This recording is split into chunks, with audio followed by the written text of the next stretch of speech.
नमस्कार दर्शक बंधु स्कूल छात्र छात्री एवं आसला एक बड़ खबर जदि आपण भी स्कूल पढ़ुं तेज भिडियोटी को शेष जाए देखूँ कौन रही अपडेट संपूर्ण डिटेल्स जाना से भिडियो को शेष जाए देखूँ आम चैनल नुआ सब्सक्राइब कर पाखर बेल आइकन को ऑल सेट कर दिंतु जहाद्वारा आपण आमर लेटेस्ट वीडियो अपडेट सर्वप्रथमे पाइपर। तो चलतु डेरी नक भिडियोटी को स्टार्ट करवा। खूब शीघ्र राज्य में सकालुआ स्कूल राज्य में किछि दिन है पारद उपर मुहां रही असह्य होउची ग्रीष्म लहरी। एभली स्थिति रे गणशिक्षा मंत्री नित्यानंद गंड रविवार एक बड़ सूचना देइचंती।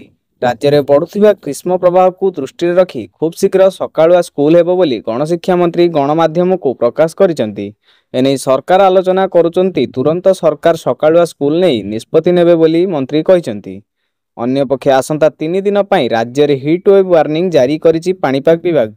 सूचनायोग्य शनिवार पश्चिम ओडिशा रे प्रबल ताती अनुभूत होइतिला।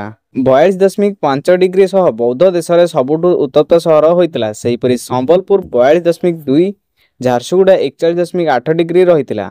ग्रीष्म प्रवाह को दृष्टि रखी रविवार ठारू 3 जिला झारसुगुड़ा, कलाहांडी और संबलपुर को रेड वार्निंग जारी करा जाइछि। सेहीपरि 4 जिला को ऑरेंज और 16 जिला को येलो वार्निंग जारी करा जाइछि। 3 दिन पर्यंत तातीरु त्राही मिलिबो नाही बोली पूर्वानुमान करिछि पाणीपाग विभाग। एही बोली राज्य में बढ़ुवा ग्रीष्म प्रवाह को दृष्टि रखी खूब शीघ्र सकाळुआ स्कूल हेबो बोली गणशिक्षा मंत्री एभली एक निष्पत्ति नैचंती।